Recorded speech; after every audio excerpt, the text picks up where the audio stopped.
Estamos en el libro de los Hechos, estudiando la vida de el apóstol Pablo, el apóstol de Cristo.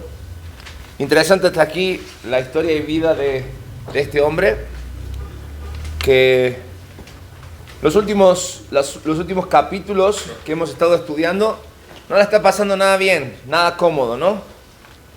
Está pasando de juzgado en juzgado, de cárcel en cárcel, cambia de autoridades, todo sigue igual.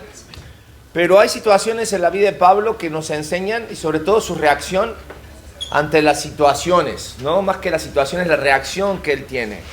Y la semana pasada veíamos cómo él se mantenía íntegro, a pesar de que las acusaciones que le daban o que iban contra él eran falsas. No había ni cómo sostenerlas. Sin embargo, ahí se mantenía el apóstol Pablo, se mantenía íntegro. Y hoy vamos a ver como un impas en la vida del apóstol Pablo en esto de ser juzgado por su propio pueblo, porque recuerdan que la semana pasada dejamos a Pablo y él había apelado al César, es decir, quiero salir de este entorno y quiero irme a la Suprema Corte de Justicia, quiero ir a Roma, que allí me juzguen, tengo el derecho también de ser juzgado en aquel lugar. Entonces va a enfrentar hoy una última instancia donde se va a enfrentar a las acusaciones judías. Y es interesante porque hoy el señalamiento de Pablo no es por las acciones que nosotros ya conocemos de él, sino que hoy en particular se lo va a juzgar por lo que él creía, se lo va a juzgar por su fe. El problema de las personas que hoy están acusando a Pablo no es quizás las acciones que él había tomado, sino lo que él predicaba acerca de un Cristo o de Cristo que todos sabían que había muerto, pero él aseguraba que había resucitado y que estaba vivo, y eso causaba cierta incomodidad al pueblo en el cual él estaba. Entonces Pablo es llevado ante Agripa, el rey del momento. Agripa y Berenice llegan, y lo habíamos dejado con Festo la semana pasada, y comienza allí el juicio. Hoy vamos a aprender algo muy interesante acerca del apóstol Pablo, y vamos a ver cómo un hombre transformado puede y debe vivir con propósito. Un hombre transformado viviendo con propósito, y nosotros lo podemos ser definitivamente. ¿Cuál es el gran secreto? ¿Cómo lo vamos a lograr? Hoy vamos a descubrir 3 puntos desde la vida del apóstol Pablo que nos van a servir para que realmente nosotros podamos ser esos hombres transformados por la gracia de Dios, pero que aprendemos a vivir con y por propósito en nuestras vidas. Definitivamente Pablo está viviendo bajo una presión que es real. Está allí siendo enjuiciado. Ya recuerden, la semana pasada veíamos la anterior, que fueron 2 años de prisión injusta que el apóstol Pablo, sin una condena firme, allí estuvo. Y encima había un cambio de gobierno ahora. El gobernador anterior le había pedido, ¿se acuerda?, que se pusiera con una lana para poder sacarlo de la cárcel. Y como no accedía, pues ahí lo dejó. Viene cambio de gobierno para congraciarse, típico, ¿no? Para congraciarse con el pueblo. Ahí lo deja. Llega el nuevo gobierno y dice, tenemos que hacer algo con este hombre, y llega este juicio, este tiempo. Y allí estamos en Hechos capítulo 26. Ahora yo les pregunto, cuando cada uno de nosotros vivimos bajo una presión real, y cuando hablo de presión real, hablo quizás de una bronca o una situación financiera, una situación familiar, una situación laboral. La pregunta es, ¿te quebrantas por expectativas frustradas? ¿O realmente has aprendido a permanecer firme porque sabes quién eres y para qué y para quién vives? Porque nos vamos a dar cuenta en el transcurso del estudio del libro de hoy, del capítulo 26 de Hechos, que el proceso en la vida de un hombre no está libre de situaciones adversas. Bueno, lo estamos viendo en la vida de Pablo. Sino que la transformación a la cual nosotros queremos llegar es un camino cuesta arriba. Y nadie llega a la cumbre alta sin sufrir para subir. No. Hay que subir, hay que enfrentar las vicisitudes, los problemas, los dolores. Pero también subiendo encontramos momentos de remanso, de calma, que aprovechamos para confirmar que tenemos un propósito. Por eso un hombre transformado que vive con propósito, vamos a ver 3 puntos en esta mañana, cómo es la reacción a través de la vida del apóstol Pablo. En primer lugar, un hombre transformado que vive con propósito es un hombre con testimonio claro, un hombre con testimonio claro. Hechos capítulo 26, versículos 4 al 11, el apóstol Pablo va a decir que desde su juventud él vivió como fariseo. Él no va a negar lo que él fue. Recordemos que de Pablo dijimos que Pablo fue un hombre que vivió mucho tiempo sinceramente equivocado, pensando que él estaba del lugar correcto y que su celo por la fe que él defendía, que pensaba que era la correcta, lo llevó a hacer cosas que incluso mancharon sus manos de sangre. Pero él pensaba que estaba bien.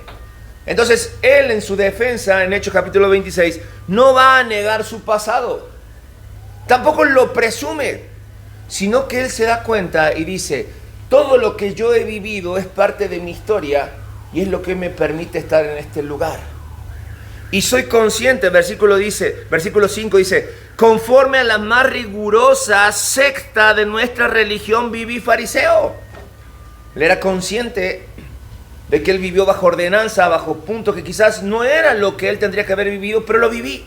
Y aquí estoy, defendiendo de lo que ustedes me acusan. Y era como que él iba preparando el camino para contar lo que él tenía que decir estando en ese lugar. Sin embargo, versículo 9 del capítulo 26 va a decir, yo ciertamente había creído mi deber hacer muchas cosas contra el nombre de Jesús de Nazaret. Y cuando yo escucho estas palabras del apóstol Pablo, se me pone la piel chinita en el sentido de que ahí está. Ustedes me acusan de que yo estoy predicando a un tal Jesús, porque así era la acusación, de que murió, pero déjame decirte algo. Yo también hice muchas cosas en contra de ese nombre, pero ahora estoy aquí para mostrarles la otra verdad de este Jesús, Me encanta porque cuando Pablo va a defender su historia, él nunca maquilla su pasado. Él nunca lo pone bonito. Dice, sí, todas esas cosas yo fui. Él nunca minimiza su pecado, ¿no? Dice muchas atrocidades o muchas cosas en contra de Jesús de Nazaret. Tampoco se victimiza, ya lo hemos visto. Sino que él va a exponer sus hechos, su testimonio. Hombres, nosotros queremos, para agradar a Dios, llegar a esa madurez que marque nuestra vida, que nos ponga en el lugar donde Dios realmente nos quiere. Pero cuando entendemos que el proceso es difícil, quiero que sepas que un hombre maduro nunca va a negar su pasado. Tampoco lo va a presumir, sino que un hombre maduro lo reconoce como parte del proceso de transformación que Cristo utiliza para llegar a ese punto de madurez. Es decir, aprender a reconocer con honestidad quiénes fuimos, pero también reconocer cómo Cristo transformó nuestras vidas y quiénes somos ahora, sin distorsionar la verdad. Porque yo siempre digo, cada vez que hablamos acerca de nuestro testimonio, que si yo miro para atrás, al saber lo que Cristo está haciendo en mi vida, si miro para atrás es para encontrar a Cristo, aún en mis errores pasados, aún en mis malas decisiones. Saber que Cristo estaba permitiendo eso en mi vida, incluso para que para mí ahora sea mucho más fácil reconocer la necesidad de Cristo en mi andar diario. Por eso es necesario que cada uno de nosotros no encubramos nuestro pecado. Tampoco es que nos avergonzamos, pero lo hacemos y reconocemos lo que fuimos con un solo propósito, para dar gloria a Dios. Fíjate lo que dice Proverbios capítulo 28, versículo 13. El que encubre sus pecados, ¿qué dice? No prosperará. Mas el que los confiesa, se aparta. Es decir, que hay todavía una posibilidad, según leyendo esto, de que nosotros ocultemos el pecado en nuestras vidas. No es que nos martiricemos al contar las cosas malas que hacemos o nos gloriemos de los pecados pasados. No, sino que podamos llegar delante de Dios y poder confesar con nombre y apellido cuáles son los pecados que nosotros hemos cometido delante de Dios. Delante de Dios. Primera de Juan, capítulo 1, versículo 9, no está ahí, pero nos dice, si confesamos nuestros pecados, Él es fiel y justo para perdonarnos y limpiarnos de toda maldad. Es decir, que no solamente la confesión de pecado es para llegar a Cristo arrepentido y recibir de Él la salvación, sino que aun cuando somos cristianos y seguimos pecando, es la necesidad que nosotros tenemos como ese ejercicio espiritual de aún siendo hijos de Dios, seguir confesando nuestros pecados. No los perdonados, sino los que acabamos de cometer o los que tenemos todavía muy guardados que no hemos confesado, Por eso, el mismo apóstol Pablo, en un consejo a su hijo amado Timoteo, le dice en 1 Timoteo capítulo 1, versículos 15 y 16, palabra fiel y digna de ser recibidas por todos, ¿qué cosa? Que Cristo Jesús vino al mundo para salvar a los pecadores. Y fíjate lo que dice, de los cuales, si había una realidad clavada en el corazón del apóstol Pablo, era de quién era, él era lo que era por la gracia de Dios, porque ni siquiera merecía que Dios se volteara a verlo por todo lo que él había hecho. Sin embargo, él entendía que Cristo lo buscó, que Cristo le dio una oportunidad, aún siendo él, desde su punto de vista muy válido, el peor de los pecadores. El peor de los pecadores. Pero aquí está Pablo haciéndose cargo de esta situación. Hombres, cuando nosotros hablamos de integridad en nuestras vidas, la integridad comienza cuando somos honestos de quienes fuimos. De quienes fuimos. Incluso, y él lo tiene en la hoja para completar, el pasado confesado se convierte en nuestra vida en una herramienta de liderazgo. Sí, no me glorío de lo que hice en el pasado, sin embargo doy gloria a Dios, porque ese hombre del pasado hoy es transformado por la gracia de Dios.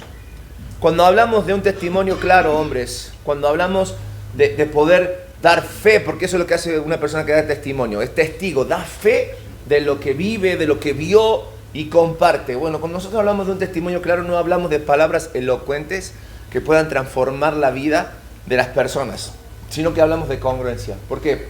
Porque un testimonio claro tiene un pasado real, no tenemos que andar inventando, porque muchas veces nos sentimos mal, porque si yo no era un pecador ejemplar en el pasado, sino que viví una vida muy ligera, es como no tengo un pasado para presumir. Es que no se presume el pasado, se presume el momento en que Cristo nos encuentra, porque recordemos, todos somos pecadores, todos, y como Dios no tiene distinción de pecado, cualquier pecado nos separa de Dios. Entonces tiene que haber un pasado real, tiene que ser consciente de que hubo un momento en que tú estabas lejos de Cristo, y que el pecado, por mínimo, y lo digo entre comillas, mínimo que tú pienses que sea, te apartaba de Dios y estabas muerto. Tiene que haber un pasado real. Tiene que haber un encuentro transformador. Un día en el que tus ojos fueron abiertos, en el caso de Pablo fueron cerrados, ¿no? Porque se topó de frente con Cristo. Pero tus ojos fueron abiertos a la realidad de que Cristo es tan real que un día hasta te dio un nuevo nacimiento. Un antes y un después en tu vida. Y para englobar ese testimonio real en tu vida, hay una vida que hoy vives que es congruente a lo que dices creer. ¿Sí?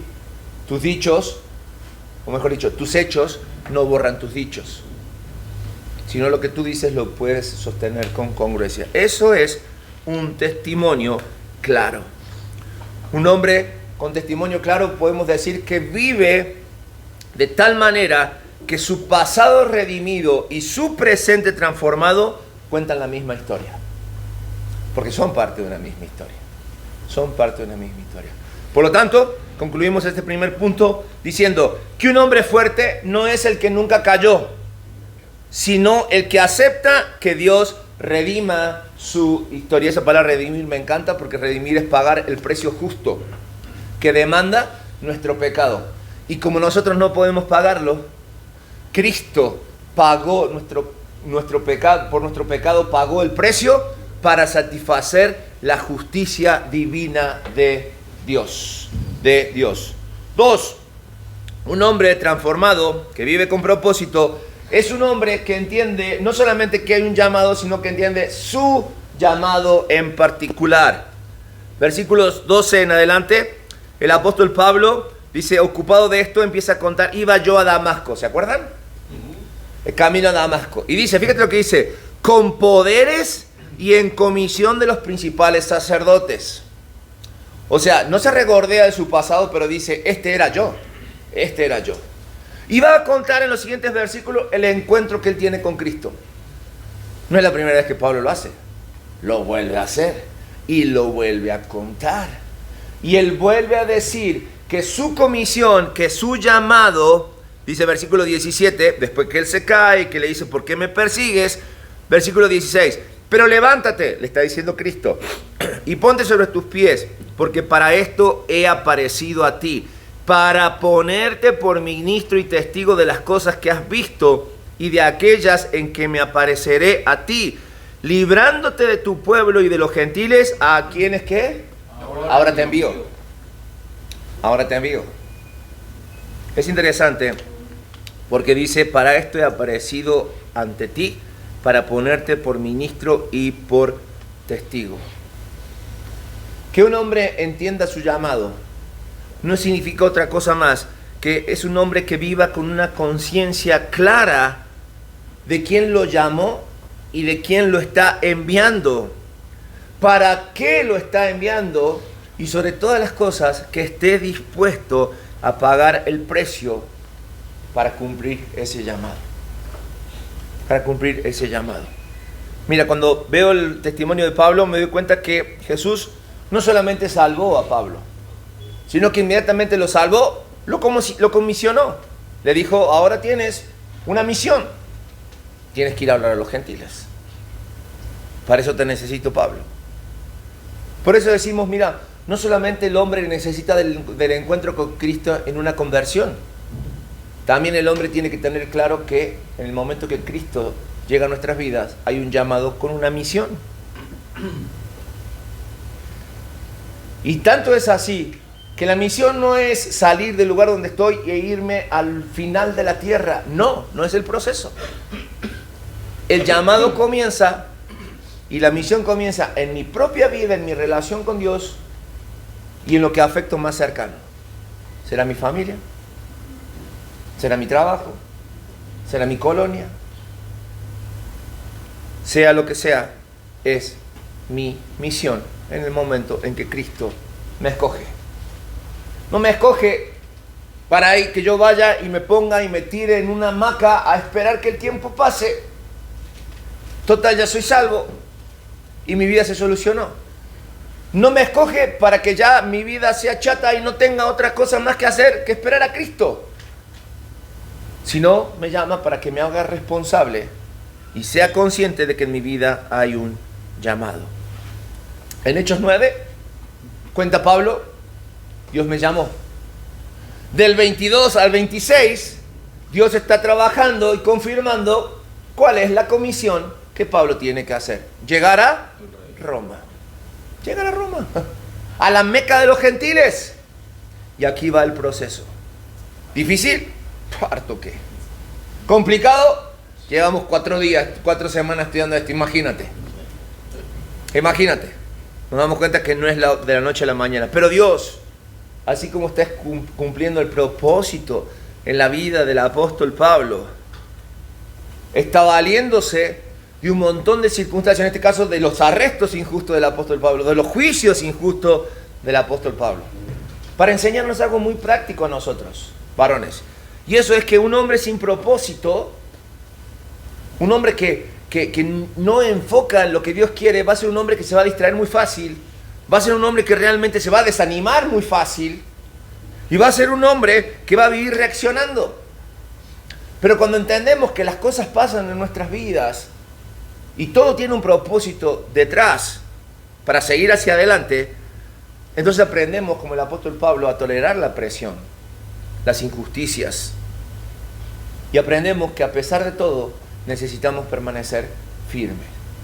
Hablamos las semanas anteriores de que en algunos el proceso es más corto, lo podemos decir, pero desde el punto de vista de quién. Porque el proceso es proceso y hay que pasarlo, así sean 24, 36, 48, una semana, 2 meses, 1 año, 3 años. Llevamos ya con Pablo 2 años y 11 días. Y la solución parecía fácil, porque cada tanto veía y le decía, hey, si le pones tanto sales. Pero no, el apóstol Pablo resistía. Y no era su terquedad, era que él entendía que Dios estaba trabajando aún en la adversidad, aún en la adversidad. Por eso cuando hablamos del llamado a nuestras vidas, debemos entender que va a haber procesos difíciles. Sí, los hay, son reales. No los vamos a evitar. Decíamos al principio, nadie llega a la cumbre más alta, lo que fueron la caminata del sábado, ¿no? A veces es difícil avanzar hacia arriba, duele el cuerpo, demanda, queremos parar. Pero si sabemos que hay un propósito y una meta que debemos alcanzar, o bajamos el ritmo, o le subimos, o yo les decía en un momento, de momento hay remansos, momentos en el que puedo parar, y a veces paro en medio de la adversidad y me doy cuenta que alrededor mío hay cosas que puedo apreciar, aunque no salga del problema total. Pero hay cosas que me estoy perdiendo, que Dios está obrando a través de personas, a través de circunstancias, de situaciones, para darte ánimo, para darte aliento, para después seguir y alcanzar la meta. Por eso la pregunta para nosotros, hombres, en esta hora es, ¿sabes a lo que Dios te llamó? Efesios capítulo 2, versículo 10 dice, porque somos hechura suya, creados en Cristo Jesús para buenas obras, las cuales preparó de antemano. ¿Para qué? Dice, Dios ya trazó el camino. Dios nos muestra el camino. Solamente nosotros debemos asumir y saber de que Dios está trabajando, pase lo que pase en nuestras vidas. Pablo le vuelve a decir a Timoteo, gracias a Dios por Timoteo, porque gracias a que era su hijo amado, le escribió 2 cartas. Y podemos aprender mucho de esto, porque lo aconsejaba. Fíjate lo que dice, 2 Timoteo 1:9.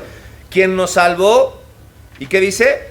Y lo llamó con llamamiento santo, no conforme a nuestras obras, sino según el propósito suyo y la gracia que nos fue dada en Cristo Jesús antes de los tiempos de los siglos. ¡Wow! Dios tiene el control desde antes de todas las cosas. Entonces lo único que nos falta a nosotros es aprender a no desesperar, pero entender que tampoco tenemos el control y dejar que Dios siga operando y obrando su obra en nosotros. Claro, vemos que Pablo se vale de todos los recursos que tiene a la mano. Quiere decir que nosotros tenemos que hacer nuestra parte sin confrontar, ya lo hemos visto acá, sin estar a la defensiva, sin ir con los tachones de frente. Todo lo contrario, siendo sensibles y aún utilizando todas las herramientas que tenemos, entendiendo que Dios tiene ese propósito en nosotros. Por eso Pablo le escribe a los filipenses, dice, estando persuadido de esto, que el que comenzó en vosotros la buena obra, la perfeccionará hasta el día de Jesucristo. Y Pablo esto a los filipenses se lo está escribiendo desde la cárcel. Porque piensan que después de esto Pablo queda libre. No los voy a espolear. Pero siempre decimos, suena como injusto, ¿no? Gracias a Dios que tomó a Pablo y lo puso en la cárcel, porque gracias a eso tenemos casi la mitad casi todo el Nuevo Testamento, ¿no? Porque lo utilizó para escribir. Quizás Pablo en ese momento no entendía, porque ¿quién quiere estar preso aún en el nombre de Cristo? Queremos libertad. Pero Pablo también va a decir, ¿no?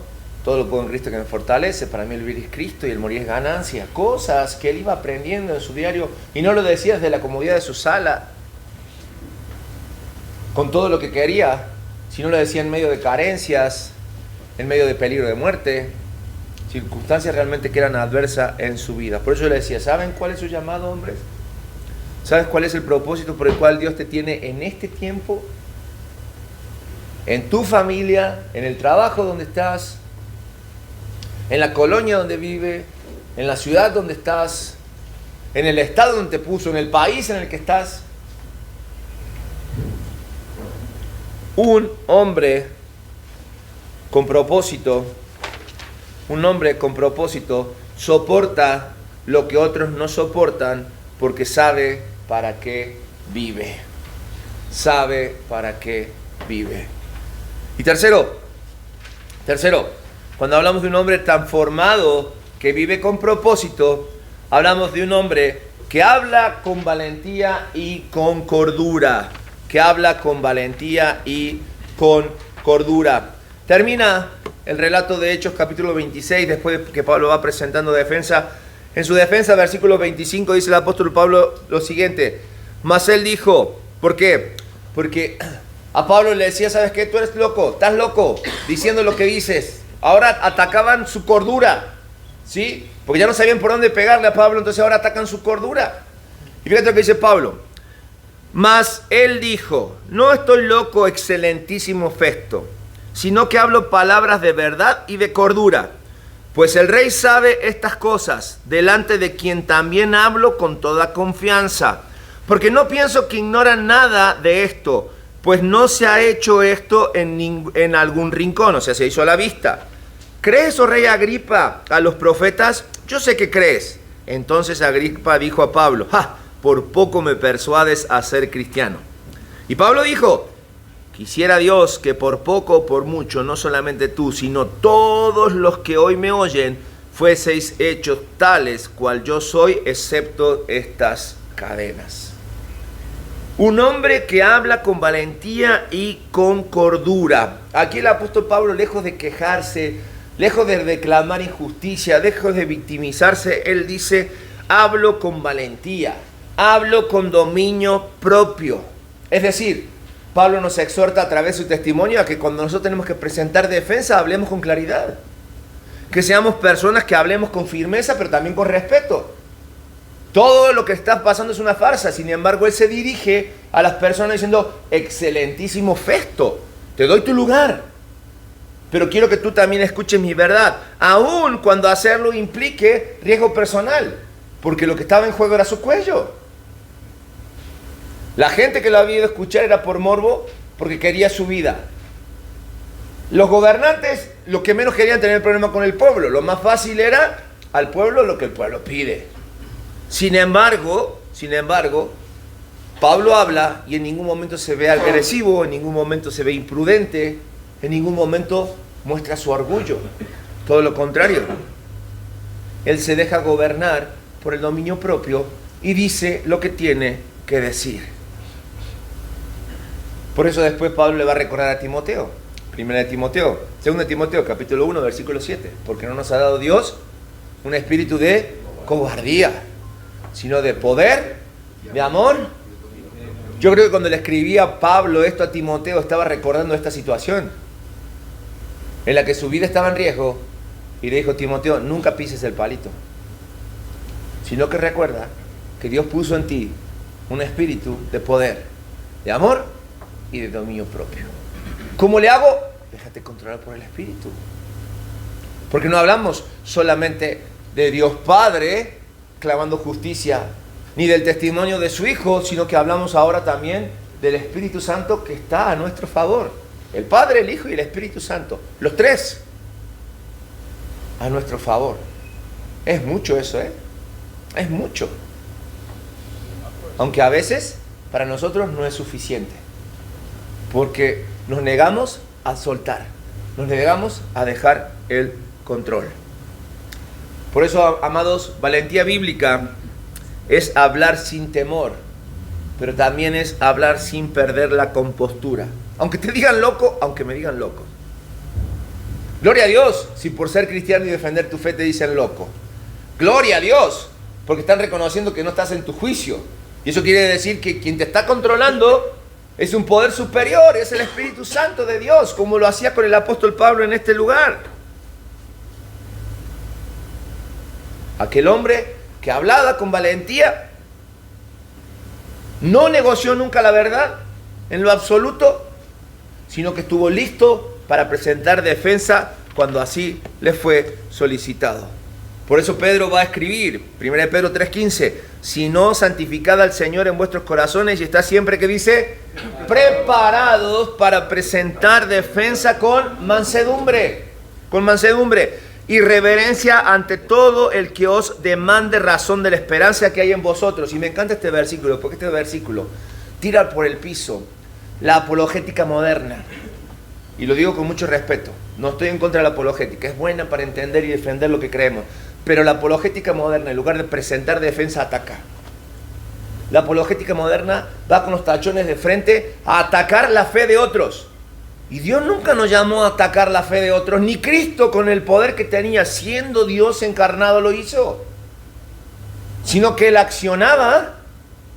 reaccionaba a las situaciones que Él vivía. Si Él llamaba a los hipócritas era porque los hipócritas habían dado el primer golpe, ¿no? Lo acusaban, lo buscaban, lo tentaban, y Él abría la boca para defender lo que Él creía. Nunca llegaba y decía, este lugar está lleno de hipócritas, conviértanse. No. Y ni aún el apóstol Pablo. Y la apologética de Pablo era clara. En medio de las circunstancias adversas, él honraba a Dios compartiendo la verdad del Evangelio. Así que cuidado con pensar que somos mejores cristianos cuando tumbamos la fe de los demás, aun cuando los demás no tienen la intención ni siquiera de confrontarnos. Porque cuando hablamos de Evangelio y de compartir el Evangelio, no hablamos de cerrar ventas. No hablamos de ser exitosos. Cerré una venta, gané un alma para Cristo. No, hablamos de sembrar. De sembrar la palabra de Dios. Es nuestro deber. El mismo Pablo va a decir, mira, nosotros sembramos, el crecimiento lo da Dios. Es mi responsabilidad. Que se nos quede bien claro aquí. ¿No? Y Pablo lo dijo, cuando le dijo Festo, por poco me conviertes. Dijo, sea por poco o por mucho, no sé. Ojalá y tú y todos los de aquí entiendan el evangelio que les predico. Porque Pablo podría haber sentido, sí, eres un pecador, arrepiéntete. No, él compartió lo que Cristo hizo en su vida y la verdad del evangelio. La verdad del evangelio. Evangelio por el cual el apóstol Pablo también va a escribir a los Romanos. Capítulo 1, versículo 16. Porque no me avergüenzo del evangelio. ¿Por qué? Para salvación a todo aquel que cree. Al judío primeramente y también al griego. También al griego, porque pasa a la otra. En lugar de ser alguien que voy de frente, que tampoco es lo correcto, soy quien esconde el evangelio y soy un cristiano en la secreta por mucho tiempo. Nadie sabe que soy cristiano. Ni siquiera por mi forma de actuar, de hacer negocios, ni siquiera por mi forma de proceder, de hablar. Piensan cualquier otra cosa de nosotros. Por eso cuando hablamos de un hombre firme, es un hombre que no cambia, completamos en nuestras hojas, no cambia su verdad según quien lo esté escuchando, sino que todo el tiempo es congruente con lo que decide y con lo que dice vivir. Hay un pequeño ítem que nos va a abrir el entendimiento para poder leer el próximo capítulo, y es el cierre del capítulo 26, versículos 30 al 32. Dice: cuando había dicho estas cosas, se levantó el rey y el gobernador y Berenice, los tres que estaban ahí, los que se habían sentado con ellos, y cuando se retiraron aparte, hablaban entre sí diciendo, esto es algo que solamente Dios es testigo, nadie más sabe de esto, pero el Espíritu Santo va a inspirar al que escribe Hechos para que nos ponga en contexto y entendamos quién estaba detrás de todo esto. Y fíjate lo que dice: ninguna cosa digna de muerte ni de prisión ha hecho este hombre. Ya lo sabemos, ¿no? Ya lo sabemos. Y entonces, ¿cuál es el problema? Versículo 32. Y Agripa dijo a Festo, ¿podría este hombre ser puesto en libertad si no hubiera apelado a César? Ay, Agripa, si supieras que para Dios no hay hubieras. No hay hubieras. Hay propósitos. Y el propósito de Dios para Pablo era que él fuera a Roma. Que él fuera a Roma. Por eso, cuando pensamos en todo este proceso que el apóstol Pablo está llevando hasta aquí y cómo eso puede afectar nuestras vidas para que nosotros podamos también enfrentar las situaciones adversas que nos toca vivir, hoy podemos decir tres cosas claramente. Para vivir una vida que agrade a Dios y que andemos en integridad, disfrutando de nuestra transformación, en primer lugar debemos tener claro nuestro pasado. Tiene que haber claridad en nuestro pasado.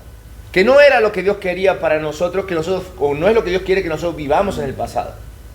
Pero tampoco reneguemos, sino que entendamos que Dios estaba obrando aún en el pasado de nuestras vidas. Que vivamos conscientes de que cuando Dios nos rescata hay una misión, hay un llamado real para nuestras vidas, que comienza desde mi vida y los más cercanos. Y que debemos ser personas que hablamos con convicción, aún en medio de la presión. Pablo estaba encadenado externamente. Y hay cosas que a nosotros nos encadenan en la vida. Hay circunstancias que son pesados grilletes, como él decía, ¿no? Aún estas cadenas en las que yo estoy atado. Él reconocía, y quizás en nuestras vidas hay cadenas que nos atan, que nos pesan, que no nos dejan avanzar. Sin embargo, esas cadenas externas que nosotros tenemos no deben gobernar nuestro interior espiritual, nuestra sala espiritual. Por eso, preguntas para reflexionar en esta hora. ¿Realmente has rendido tu pasado completo a Cristo? ¿O sigues atado a cosas de tu vida pasada? ¿Realmente sabes cuál es la misión espiritual que Dios te ha encargado? No puedes conquistar el mundo si primero no conquistas tu familia. No anheles conquistar el mundo si no eres pastor, proveedor. Si tú no eres padre en tu familia. No, Dios no te lo va a aprobar. ¿Tu fe se mantiene firme ante presión? ¿O todavía es dubitativa? Conclusión en esta hora para sacar para nuestras vidas es la siguiente. Un hombre transformado por Cristo no vive a la defensiva, sino que vive en misión constante. Vive para obedecer lo que Dios ha preparado para tu vida. Amén. Amén. Vamos a orar, hombres. Señor, honramos tu nombre y te damos muchas gracias, porque en tu gracia y tu misericordia tú nos permites llegar a tu palabra y encontrar en ella lo que cada uno de nosotros necesita. Gracias por tu mensaje, gracias por tu palabra en nuestras vidas. Yo te pido, Señor, en esta hora y clamo a ti,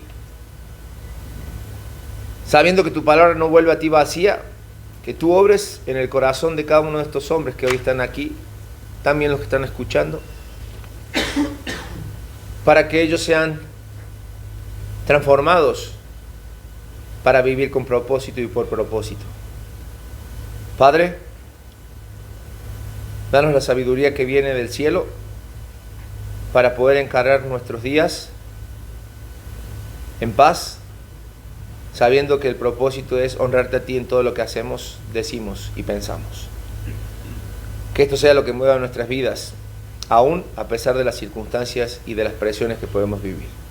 Lo oramos y lo clamamos en el nombre de Cristo Jesús. Amén y amén.